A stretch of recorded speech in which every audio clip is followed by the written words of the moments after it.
la noche por ahí te porque aparte era un contraste terrible porque está a una cuadra de la terminal portuaria, digamos, internacional, y realmente los turistas a veces caminaban una cuadra y se encontraban con una realidad completamente distinta. La terminal en horas nocturnas está cerrada, no había dónde tomar un café, no había dónde calentar agua para el mate, cosa que los usuarios básicas diarios, digamos, que usaban, bueno, lo necesitaban, no había dónde dejar el equipaje. Si un turista tenía una escala de unas horas y querías salir a dar una vuelta por Colmena, tenía que ir con la valija. Cosas que la verdad costaba mucho creerlo, y además las condiciones en las que les tocaba trabajar a los trabajadores así de las empresas, que no había calefacción, no había aire acondicionado, es decir, realmente estaba bien compleja la situación. Y bueno, ahí tomamos un par de acciones que en su momento presentamos un pedido de informes, y a su vez en sesión solicitamos que la Intendencia tomara acciones administrativas en este sentido de la negociación de la nueva concesión y demás, y económica, porque había que poner en valor. Y se limpió, se pintó y empezaron a aparecer nuevos locales. Lo que es el kiosquito, digamos, ahí se amplió a un espacio mucho más grande. Y ahora lo último fue que tomamos conocimiento de que lo que es la cafetería, digamos, ¿no? Que es un lugar espectacular, tiene una vista preciosa. Fue licitada y hay un emprendimiento allí. No solo para los que son frecuentes de la terminal o turistas, sino para los mismos residentes de Colonia, que a veces querés tomarte un café o tener una merienda en algún lugar distinto y no sabés a dónde ir. Y también el tema de la vista, ¿no? ¿Te acordás que creo que en una de las últimas veces que estuvimos hablando, se había hablado de, justamente esto de que estaba fea, estaba en malas condiciones, el hecho de en algún momento pensar en cambiarla también de lugar, ¿no? Sí, no, por eso, y a ver, es como vos decías, es digamos, el lugar muy pintoresco además, ¿no? Porque es la llegada hacia el río, digamos, pero a su vez, muchas veces si uno quiere tener, como decir, tomarse un café cercano a su lugar de trabajo y demás, a veces ir al barrio histórico no es lo que queda más a mano, digamos, ¿no? Y me parece que en menos de un año tuvo un cambio tremendo, y de alguna manera es un incentivo, ¿no? para nosotros los ediles, y en el caso nuestro que somos además de la minoría, uno se siente satisfecho de decir, encontramos un tema de interés, lo presentamos y se encontraron las soluciones, ¿no? Que se le dio seguimiento y se vieron los resultados. Exacto, porque a veces el ser de la minoría, de la oposición, muchas veces se genera como está así. Si el gobierno departamental corresponde a otra fuerza política, entonces no podemos hacer nada. Y en realidad yo no creo que sea así. Naturalmente, muchas de las iniciativas que nosotros tenemos no se llevan adelante porque el gobierno departamental entiende otra cosa. Pero me parece que no podemos ponernos el balde, digamos, y decir, no podemos hacer nada porque somos la minoría. Y en este caso y en otros, por ejemplo, recuerdo en la plaza pública de Juanacase, que se hizo una obra preciosa, se remodeló, se habían obviamente los kioscos que naturalmente siempre hay en las plazas, estaban vacíos, y había una persona que había en su momento hecho uso, digamos, de uno de esos kioscos, que decía, ¿cuándo se va a licitar? Nos llamamos, intercambiamos y se hizo la licitación, y ahora desde hace un tiempo ya también hay un kiosco funcionando en la plaza de Juan Lacase. Son esas pequeñas acciones que a veces podemos colaborar con la gente y con los servicios que entendemos son importantes para mejorar la vida de la población. En 2 días se cumple ya un mes de lo que fueron las elecciones departamentales, ¿no? Si bien los frenteamplistas vinieron en una campaña, creo, como siempre lo digo, desde 2019 hasta el 11 de junio inclusive, vinieron en una campaña. ¿Cómo fue este periodo electoral? ¿Cómo lo viviste? Sí. Porque aparte de ser edil, eras candidato a alcalde por el municipio de Juan Lacase. Exacto. Sí, a ver, creo que podemos llegar a un acuerdo generalizado de que habría que analizar el sistema, ¿no? Electoral nuestro, principalmente los plazos que se manejan. No sé, digamos, no es que tenga posición formada sobre qué habría que repensar, pero un año de elecciones, que es un año cansador. Es muy cansador para quienes desarrollamos la tarea de la campaña y demás. Y que siguen con sus funciones, ¿no? Porque en este caso vos trabajás, además sos edil, fuiste el candidato, o sea, te demanda muchísimo tiempo. No, ni hablar, pero a su vez uno nota que había como ya un agotamiento en la opinión pública, ¿no? Como que la gente ya estaba como cansada, ¿no? Y además tenemos que la última de las elecciones, que son las departamentales y municipales, digamos, viene ya en el final. Quizás si fuera la elección presidencial la última, bueno, el plato fuerte al final, digamos, ¿no? Es como que te da un poquito más de empuje, bueno, vamos a elegir presidente. Entonces, claro, después. Hay un mayor grado de interés quizá de la población y se nota que, bueno, naturalmente son procesos que se dan a nivel social. Hoy la política no está, digamos, con los niveles de efervescencia de otros tiempos, naturalmente por circunstancias que se viven, y yo creo que, bueno, sería importante por lo menos repensar y a veces por lo menos acortar el plazo entre elecciones. Digamos, tenemos una elección interna en junio y recién después las elecciones son en octubre. Bueno, capaz que ahí podemos achicar un poco. En noviembre, porque ya es histórico, en noviembre tenés una segunda vuelta, ¿no? Tenés un balotaje. Después viene el verano y recién en mayo. Bueno, habría que repensarlo. Por lo menos yo estoy abierto a que se discutan los planes. Una de las cosas que nosotros hemos hablado, y a mi entender, que tal vez unificar todas las elecciones sería como, hablando mal y pronto, un gorro de lana. Sí. Porque, ¿qué pasa? Acá en Colonia, en lo que es la ciudad, no teníamos candidato a los municipios, ¿no? Entonces, vos entrabas al cuarto donde tenés todas las listas, y si no te llevas las listas, te terminás agarrando cualquiera, porque no encontrás la lista que vos querés. Es terrible.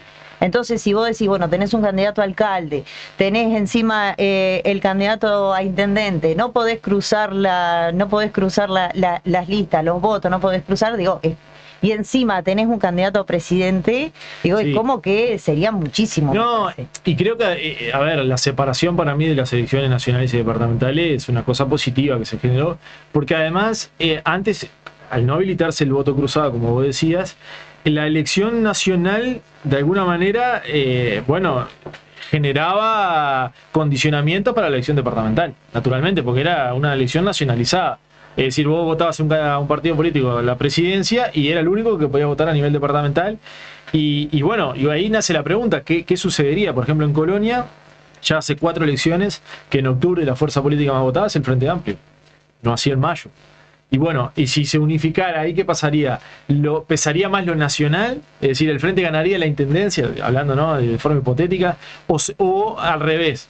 ¿O el intendente se tragaría, digamos, parte del electorado frente amplista de octubre y terminaría, ¿no? Bueno, sí. Son todas especulaciones, ¿no? En realidad, digo, si hiciera eso para lo que es el Frente Amplio, le serviría un montón, digo, porque es como vos decís, y es algo que creo que el Frente Amplio debe de empezar a analizar, qué es lo que pasa, porque en el departamento de Colonia tiene un caudal de votos tan importante para lo que es las nacionales, pero a la hora de la intendencia baja, y este año creo que se notó, creo que había más expectativa, ¿no?, de poder alcanzar otros números, y es como un baldazo de agua fría, ¿no? Sí. Tener esa diferencia entre una elección y otra.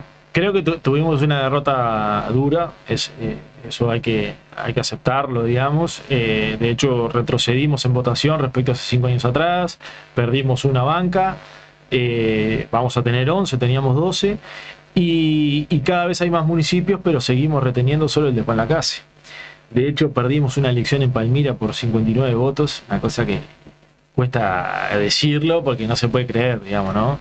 Por 59 votos. 59 personas, por 59 votos son 59 personas. No, claro, que si 30 se daban vuelta y votaban al frente, ganábamos, digamos, ¿no? Pero creo que eso no, de alguna manera, una vez procesada la derrota, que fue, repito, muy dura, que podamos analizar los motivos, no para flagelarnos, ¿no? Es decir, yo no creo en eso de hacer la autocrítica para masacrarnos entre nosotros. Claramente tenemos un problema político en el departamento que cuando llega la hora de elegir alcaldes y intendentes y demás, nosotros tenemos un problema de conquista del electorado. Perdimos feísimo y bueno, y eso hay que aceptarlo y hay que analizar cuáles son los motivos para ver si en algún momento podemos, ¿no?, revertir esa. Claro, porque estrategias ha habido distintas.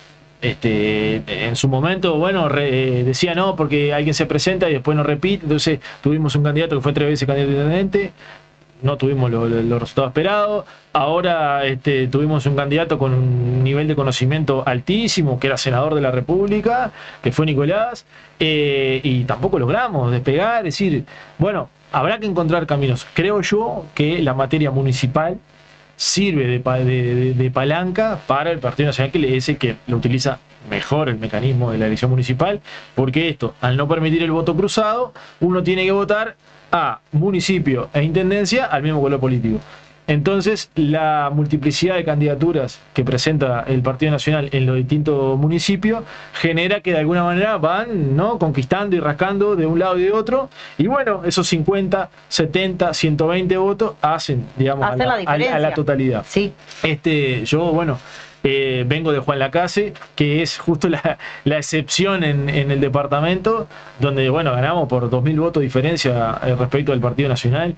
Fue la elección donde el Frente Amplio tuvo su mejor votación municipal desde que se vota en municipio, fue la que tuvo la votación más alta, y además, como el Partido Nacional tuvo menos votos, es la que más distancia le sacamos. Pero bueno, no hay caso solo con Juan Lacase, es una realidad. Se apostaba mucho también al municipio de Florencio Sánchez, ¿no? Con todo lo que había pasado con el alcalde de las Mil Gauchadas, ¿no? Y fue como una cachetada el hecho de decir, bueno, la hija que también había estado involucrada en todo esto fue la que se dio con el municipio de Florencio Sánchez. Fue una doble cachetada porque además el Partido Nacional ganó con una diferencia tremenda, retuvimos un concejal, pero ganó, digamos, el cerno de la administración anterior que terminó con varios en prisión y bueno, y con el exalcalde Sánchez siendo figura central en la campaña. No era candidato porque no podía, pero, digamos, era el hombre en cuestión. Digamos que él va a ser el que va a mandar. Dentro de todo, o sea, la hija puede... Además hablaban de coordinador, una cosa que no existe, era para, bueno, darle centralidad. Claro, el famoso invento del... Y fue de alguna manera lo que sucedió en Artigas con la familia Caram y Valentina Dos Santos, ¿no? Es decir, personas que, bueno, ni que hablar en Soriano, donde el intendente no pudo ir a votar por una disposición no judicial y terminó ganando, o sea... Hay que pensar, digamos, que a veces el ruido sobre aspectos vinculados a la ética y demás lo generan cierta porción de la población muy acotado y al resto vota con otros intereses. Eso también tenemos que ponerlo sobre la mesa, claramente. Y bueno, no podemos creer, digamos, que nosotros tenemos la vara ética altísima y somos los que la tenemos clara, y todo el resto... Se vio al principio de este gobierno, digo, ¿no? O sea que hasta ahora se están machacando en la cabeza con lo que pasó con la ex ministra de Vivienda, ¿no? Que fue, creo que uno de los golpes más duros que tuvo en estos 100 días de gobierno, ¿no? Sí, por eso mismo, digo... pues aparte entramos en una vorágine de sucesos en lo que, bueno, después mantener, digamos, porque una cosa es cuando hay delitos, ¿no? Y más vinculado a la administración pública, ¿no? Cuando se trata de este tipo de cosas, que es un terreno en el que a mí ni siquiera me gusta entrar, digamos, ya la política queda muy abajo, ¿no? Esa... que tenga que renunciar, digamos, a una cartera producto de determinadas circunstancias vinculadas a tu trayectoria de vida y a temas que se podían regularizar, porque no estaban, ¿no? O sea, bueno, listo, hay una deuda. Algo que, bueno... a lo sumo, bueno... Yo no digo que está bien, pero digo, era algo que se podía llegar a solucionar. Exacto, a ¿no? eso. Bueno, estás atrasada, te pones al día, regularizas todo, tal vez no era necesario pedirle la renuncia. Y además creo que iba a tener mucho más medios para hacerlo estando en el lugar que estaba y no haciéndola renunciar. Y algo que creo que nos pasa a la mayoría de los uruguayos, que nos pasa esto, seas político o no seas político, o sea, o te quedaste con una deuda que no podés pagar, o venís atrasado con la contribución, o no declaraste todo, digo, no es algo fuera de lo normal, tal vez tuvo más repercusión porque justo era la ministra de Vivienda, sí. O sea, se preveía que iba a tener todo en regla, ¿no? Y además uno, digamos, si uno se lo pregunta hace, yo qué sé, 60, 70 años atrás, nuestros abuelos, era normal trabajar y comprarse una casa, dos, o sea, invertir en, ¿no? Comprar un terreno de 1000 metros cuadrados y ahí edificaba toda la familia. Y bueno, y claro, y dejando para atrás. La situación de vida de los uruguayos era una en ese momento, el país era otro. Hoy para comprarse o hacerse la casa, mucha gente está 30 años pagando una cuota que, o sea, la realidad son las discusiones más profundas, ¿no? Nosotros estamos en discusiones, la verdad, muy superficiales muchas veces. Pero realmente hoy comprarse su techo es, para el común de la gente, de los uruguayos, es recontra difícil. Y bueno, capaz que esto podría haber sido una oportunidad para realmente discutir ese tema de fondo, que le pasa, como vos decías, a la mayoría de los uruguayos. Sí. Bueno, no, en realidad se terminó eligiendo, bueno, tenemos una, que sí, a ver, había una contradicción ahí, y creo que una cosa que fue negativa, que la ministra de Vivienda tuviera una situación irregular con la vivienda. Pasó eso y se terminó el asunto, digamos, no entramos a decir, bueno, ¿por qué pasa que las personas en este país, digamos, todo el mundo termina yendo por la vía oblicua, digamos, a lo estipulado legalmente? Porque si uno tiene que cumplir exactamente con eso, a veces no puede. Tal cual. Pasa también que lo que se ve a simple vista es que cuando un frente amplista a un frente amplista le pasa algo, como en este caso le pasó a la ex ministra de Vivienda, el mismo frente amplista es el que se pone en contra, ¿no? A diferencia a veces de lo que podemos ver en los partidos como el Colorado, como el Partido Nacional, que pasó con Besosi, todos lo apoyaban. Tal vez puertas para atrás, se mandaban algún mensaje o se llamaban por teléfono y se podían decir cualquier cosa.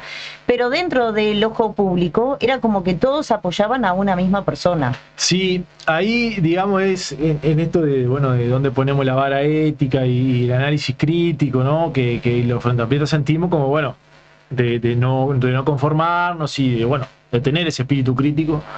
Creo que a veces nos pasamos a rosca. Y ahí, bueno, me incluyo porque soy parte de la colectividad, digamos, política del Frente Amplio y demás. Y eso muchas veces nos sucede. Y creo que termina, digamos, condicionando al propio gobierno. Y estamos en ese momento, me parece, por distintas circunstancias. Esto que sucedió con la ministra es uno. Pero ahora, vos hablabas en la presentación del programa, esto de los 100 días y demás. Hay como una necesidad imperiosa de que sucedan cosas y no que lo entiendo, el gobierno llegó con un nivel de expectativa, ¿no?, altísimo, y bueno, y una cosa es estar en campaña y otra es gobernar.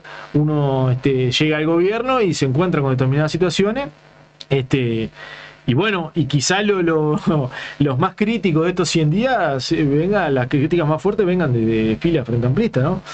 Pero bueno, es lo que hay, digamos, ¿no? Es una realidad. Yo no sé si es que hay que bajar, digamos, el análisis crítico, pero sí conducir de otra manera, ¿no? Lo que es las demandas y demás. Creo que ahí, si queremos, bueno, porque al gobierno hay que protegerlo, lo elegimos y hay que protegerlo. Hay que cuidarlo. Exacto. O sea, porque está gobernando ahora, pero dentro de 4 años después tendremos tiempo, obviamente, para pasar raya. Exacto, y digo, tendremos tiempo para pasar raya. Ahora vendrá, obviamente, la elaboración del presupuesto, la discusión. Siempre ahí hay tensiones, para dónde van los recursos, más para acá, menos para allá. Bueno, obviamente, ahí hay un juego parlamentario y fuera del Parlamento, las organizaciones sociales y demás, y la fuerza política también participará de ello. Pero, bueno, yo creo que el gobierno se lo eligió y van 100 días. O sea, 3 meses y poquito. Sí, y lo que hablábamos también un poco antes de comenzar la nota, que el gobierno de la calle Pou, o sea, él asumió y la vedette del gobierno fue la pandemia. Todos los días teníamos una conferencia anunciando una cosa, entonces como que los uruguayos nos acostumbramos también a eso, que durante los primeros días de gobierno nos olvidamos de la pandemia, hablamos del gobierno. El gobierno sacaba medidas, sacaba las conferencias, que no me acuerdo si eran diarias, ¿no? 7, 8 de la noche teníamos una conferencia. Tal vez pensábamos que el gobierno de Yamandu Gorsi también iba a ser un poco así. Sí, una cosa de yo tratando ahora que hablaba, bueno, comparándolo con lo que fue el gobierno de la calle Pou, en este tiempo, digamos, el interés periodístico estaba más centrado a la autocrítica del Frente Amplio que a las medidas de gobierno de la calle. A los 100 días, digamos, de la administración de la calle, el interés periodístico estaba en, bueno, que el Frente hiciera su autocrítica, que aceptara que había perdido la elección, que qué le había pasado, no, era toda el foco de atención ahí. Y obviamente la interna del Frente también, que procesó en casi 2 años todo ese análisis autocrítico y demás, y generó un diagnóstico hacia adelante, y bueno, allí la asunción como presidente de la fuerza política de Fernando Pereira, creo que logró una conducción que, bueno, vino el Frente Amplio Te Escucho y demás, y nos posibilitó retornar al gobierno. Pero, digamos, el ojo crítico estaba en, bueno, el Frente Amplio, y como ahora nadie se pregunta por si la coalición hace autocrítica, por qué perdieron, no importa a nadie. Ahora el foco está puesto en, bueno, las medidas del gobierno, que está bien, es parte, naturalmente, porque... Hay algo ahí que vos decís, la coalición, ¿no? Pero ellos todavía no se declararon como un partido único, como coalición. O sea, creo que todos nos damos cuenta que a la hora en la que ellos hablan es coalición cuando te sirve, pero no hay coalición cuando no les sirve. Sí, ellos, bueno, de hecho les permitió ganar un gobierno departamental en este momento. Ellos participaron en 3 departamentos como coalición republicana, en Montevideo, Canelones y Salto, y en Salto ganaron la elección compareciendo juntos, no así en Canelones y alguien que estuvo también. Vale la pena destacar alguien como Albizu, ¿no? En la comisión técnica de Salto Grande, ¿no? Que también tuvo su fuerte. Mucho cuestionamiento donde hizo entrar a 40 ediles a trabajar sin llamado, bueno, una cosa increíble, pero el presidente de ese momento, la calle Pou, lo respaldó, dijo que era su dirigente en Salto, y el hombre hoy es el intendente electo. Va a asumir en breve nada más. Entonces digo, bueno, a veces... El voto es mucho más irracional, digamos, de lo que nosotros pensamos, ¿no? Hay mucho más de carga sentimental, de quién siente que lo representa mejor, lo siente más cercano. Hay un componente emocional en el voto. Y bueno, y a veces el análisis, digamos, de la lejanía, muchas veces de la lejanía de Montevideo, querer entender lo que pasaba en todo el departamento, en todo el país, digamos, en los distintos departamentos, no nos permite visualizarlo. Y al punto tal de que desde Montevideo se analiza la situación de colonia, departamento, y siempre se presenta como que es un lugar donde el Frente en algún momento debería ganar. Y pasan las elecciones y no sucede. Y no sucede. Ya van creo que con este nuevo periodo, ¿no? de Guillermo Rodríguez, va a ir para 71 años, si mal no me equivoco. Fue allá por la década del 40, creo que es cuando le ganan al Partido Colorado, y bueno, desde allí, en el medio, obviamente estuvo la dictadura cívico-militar, y después siempre ganó el Partido Nacional. Y bueno, y también ahí hablábamos mucho era una elección que no estaban ni Zimmer ni Moreira compitiendo, y nada, eso importó. Ellos lograron generar una interna, ¿no? Muy fuerte, los 2 candidatos votaron muy bien, y bueno, uno ganó, el otro secundó, pero hicieron, la verdad, si uno mira los números, hicieron una campaña muy buena, ganando por mayor diferencia que la que había ganado Moreira hace 5 años. Hicieron una muy buena campaña, me parece, con eso de que María de Lima se presentaba como la oposición al Partido Nacional. Es lo que siempre hacen. Si uno mira, cuando ganaba Moreira, la alternativa era Zimmer, después Zimmer era Moreira, y ahora era Guillermo por Moreira y la otra. Y bueno, es una estrategia que ellos utilizan y les sale bien. O sea, es así. Ahora veremos si esas críticas, digamos, que presentaba, o esa mirada crítica que presentaba el sector de María de Lima, se representa en el gobierno departamental y en la Junta Departamental, donde van a tener 11 ediles por un lado y 8 por otro. Ninguno de los dos va a construir por sí solo mayoría. Veremos si era solo una pose de campaña o realmente hay una preocupación por determinadas situaciones que al día de hoy se hacen. Bueno, es increíble que uno vaya a pagar la intendencia y tenga que ir en efectivo. Cosa simple como eso. Que no tenga un POS en toda la intendencia, que no se puedan hacer transferencias. Que no haya un 0800 para algo. Por decir una cosa ¿no? Que todavía se utilice el hecho de que quieras ahorrarte un timbre y tengas que hacer pedir, no sé, que vayan a cortar el pasto a algún lugar, de podar un árbol. El trámite más rápido que podés hacer es ir hasta el vivero, entregar una carta firmada ahí. No.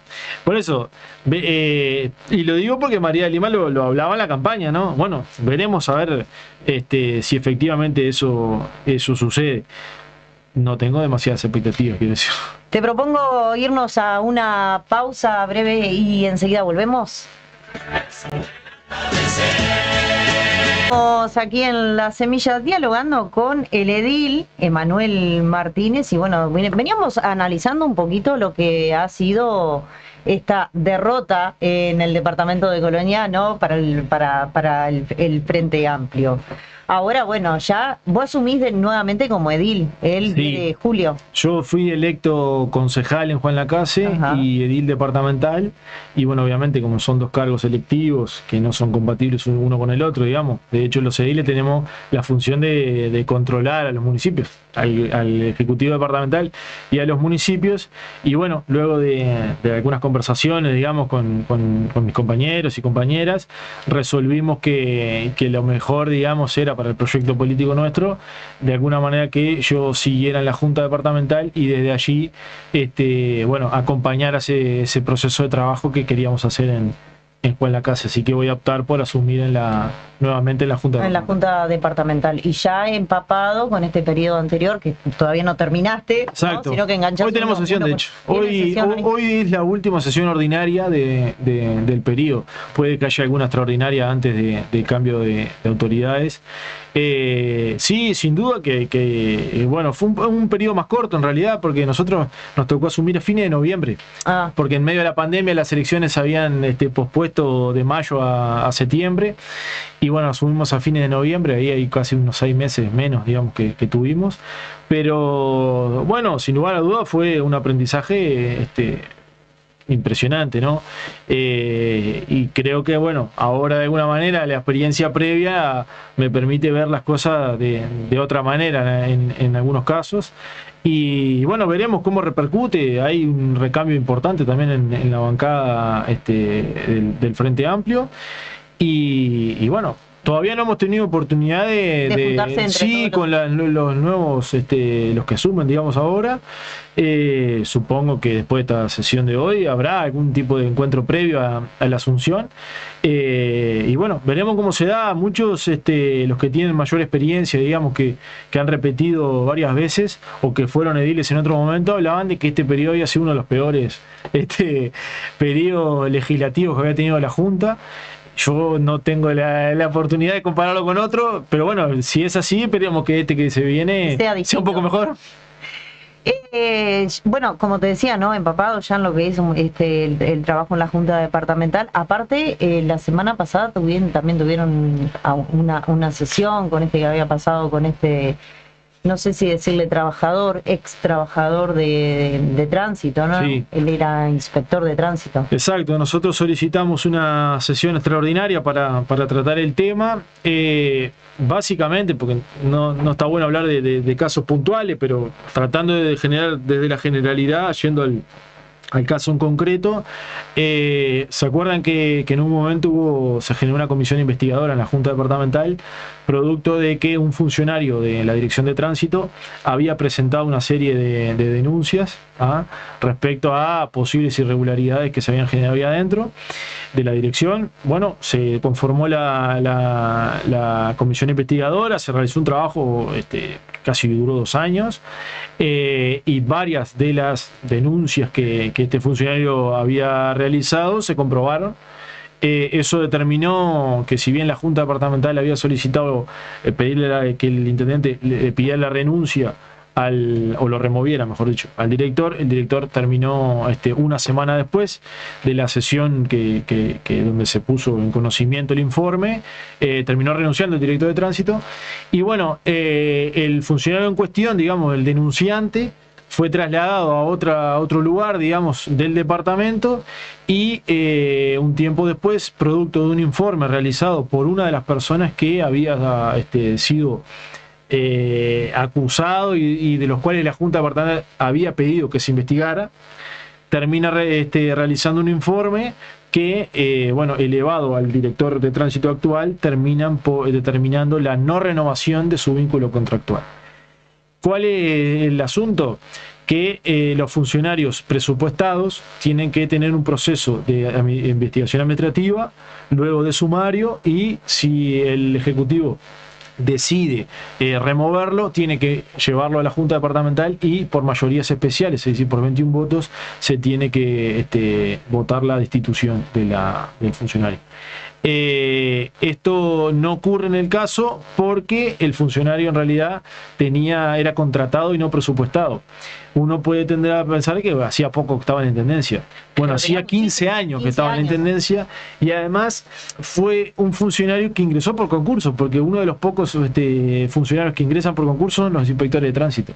Entonces era un funcionario que había ingresado por concurso, que si le renovaron 14 veces el contrato, estimo que cumplía satisfactoriamente con sus funciones, y parece de casualidad que justo el último año no lo hacía, y el que hace el informe, digamos, que genera su cese, es un funcionario que había sido investigado. Entonces, creo que como resumen, lo que se demuestra con este caso es que aquel trabajador municipal que de alguna manera tome conocimiento, entienda de que puede haber posibles irregularidades, no tiene estímulo ninguno para denunciarlas. Pero esto te da a entender, es como que cualquier trabajador que no está presupuestado. Claro. Sí, ¿no? Sí, está totalmente... Eso que llega una vez al año y tienen que firmar su contrato, así como vos decías. ¿Cuántos trabajadores hay? Porque hay muchísimos que tienen más de 10 años trabajando. El 70% o más hoy de funcionarios tiene un contrato a término. Y eso, obviamente, genera condicionamiento de todo tipo, porque tiene que quedar de alguna manera bien con su superior inmediato para que le renueven el contrato. Si toma conocimiento de cierta irregularidad, no la va a denunciar, porque ¿cuál es la represalia? Y finaliza el contrato y no se le renueva. Entonces me parece que era una cuestión suficientemente grave, digamos, como para tratarlo, pero bueno, no así lo entendieron desde la bancada del Partido Nacional y del Partido Colorado, que lejos de estar preocupada por la situación, estaban molestos porque habíamos convocado una sesión extraordinaria. No valía la pena. Era como, no, esto no importa, ¿y para qué? Porque así fueron y bueno, habló un edil del Partido Nacional, dos del Partido Colorado, y se murió la sesión. Y bueno, ahora entiendo yo que desde el sindicato de trabajadores municipales y entiendo que el trabajador tendrá su defensa también letrada, presentará los recursos necesarios para que se revoque esa decisión. Y bueno, ya nosotros hicimos lo que podíamos hacer dentro como ediles hicieron lo que podían hacer. Hicimos lo que podíamos hacer y bueno, creo que sí, que fue una cosa bastante cuestionable. Emanuel, ¿qué proyectos quedan como para presentar ahora en este nuevo periodo? Y a ver, la realidad es que lo que han sido los proyectos fueron saliendo. Naturalmente, una vez que se va acercando el final, ya la cantidad de proyectos que se presentan son cada vez menos, naturalmente, porque una vez que termina el periodo, todos los proyectos que no fueron aprobados se archivan. Luego, la nueva legislatura puede solicitar el desarchivo y poder tratarlos, pero en realidad lo que quedó para atrás, digamos, fueron el tratamiento de nominaciones de calles, que la verdad, o sea, yo respeto mucho eso, pero está...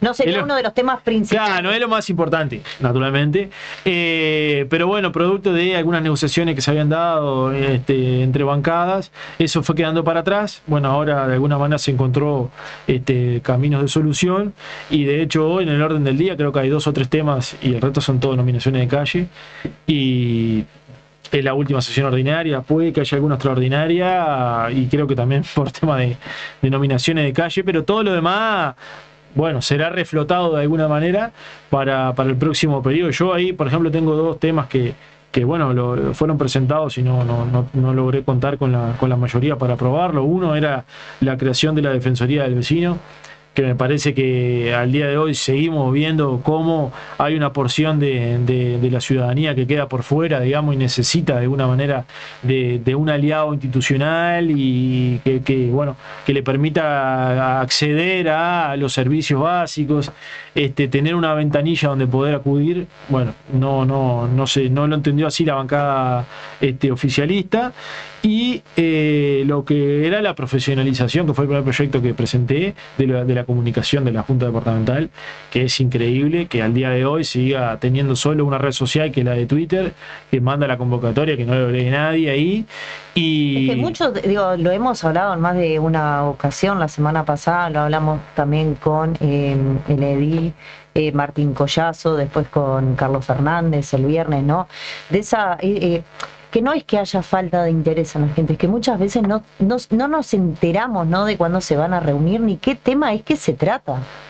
Exactamente, y además tampoco estamos inventando la pólvora, ya sucede en otras juntas departamentales, Montevideo, Maldonado, es decir, simplemente para el presupuesto que maneja la Junta es contar con 2 o 3 funcionarios que capaz que con los mismos que hay ahí lo pueden hacer, pero tener los medios para transmitir la sesión y filmarla, eso seguramente permita sacar compactos, hacerle llegar a la gente que nos vota después, bueno, de una devolución. ¿Qué tema, claro, qué fue lo que se trató? Si no se quiere saber qué es lo que se opina, qué es lo que se vota, bueno, está, pero no me parece muy democrático. Seguimos en el mismo tren. No me parece muy democrático. Entonces, bueno, que exista, digamos, un canal de comunicación oficial de la Junta Departamental y que haya una devolución hacia la ciudadanía.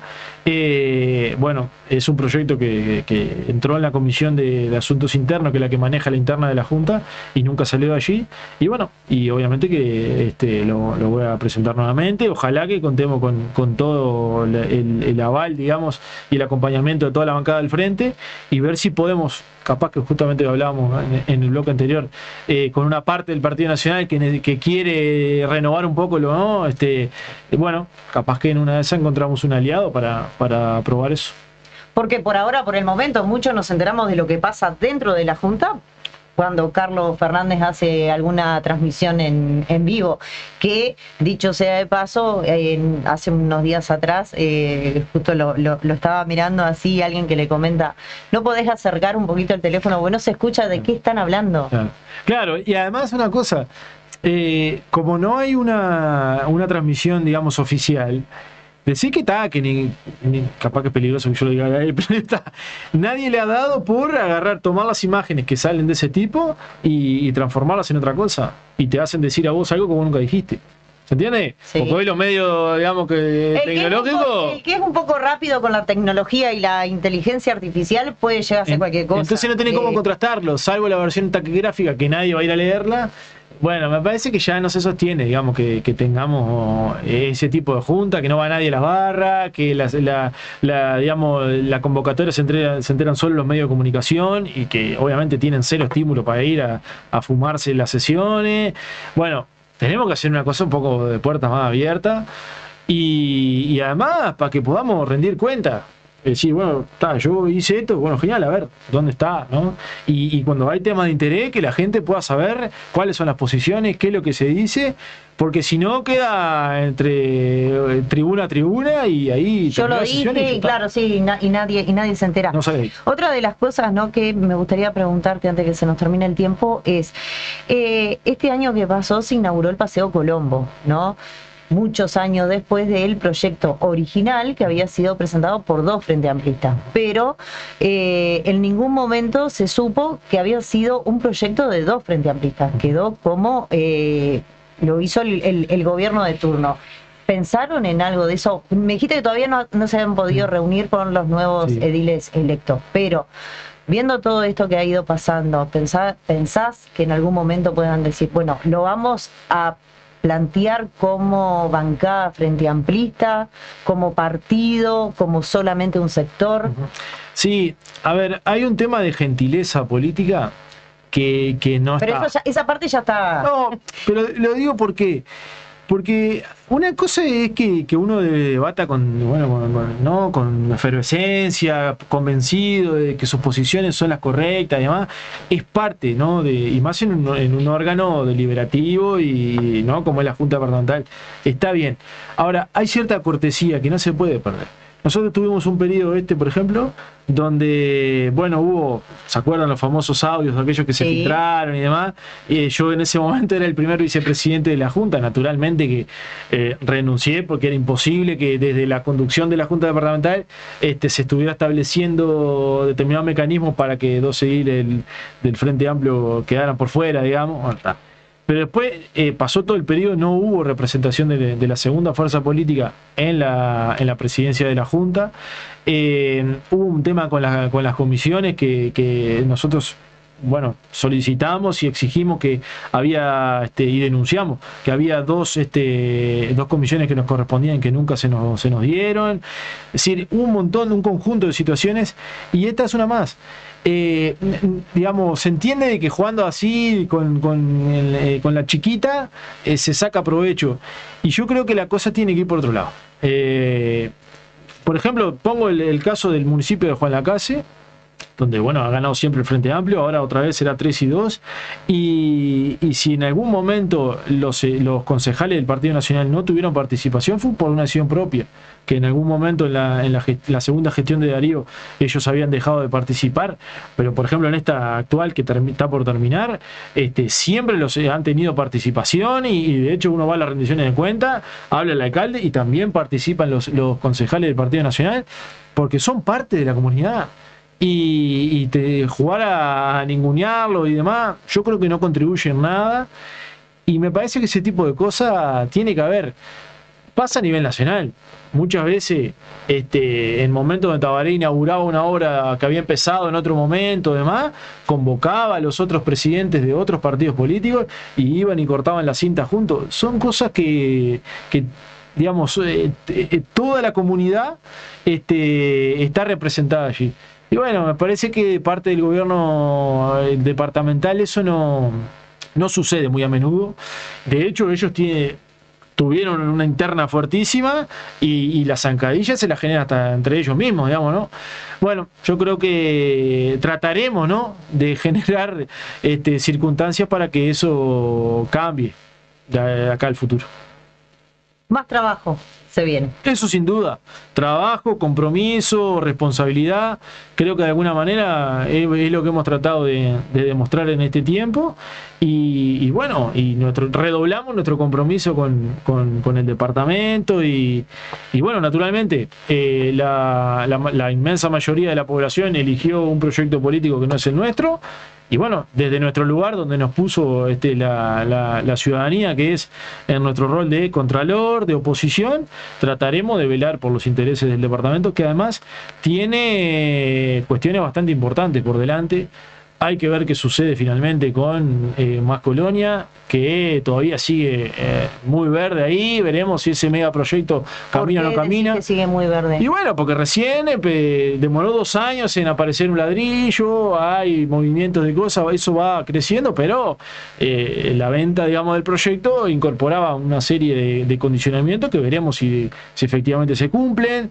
Hay necesidades vinculadas a la vivienda, que permanentemente estamos viendo cómo la Intendencia opta por el cobro de los dineros y no por la tierra, digamos, para formar cartera de tierra. Allí no hay soluciones. Hay un montón de ciudades que tienen problemas hidráulicos y que cada vez que llueve se les inunda. Faltar cientos y cientos de calles en todo el departamento. Es decir, viene la Universidad de la República y se habla de que efectivamente la Intendencia va a comprar porque así tuvo el aval, digamos, el predio de Sudantex. Veremos qué sucede con eso. Creo que tuvimos los últimos 10 años, pero en particular estos últimos 5, un gobierno departamental que hizo la plancha y que básicamente lo que hizo fue gestionó las inversiones privadas, ¿no?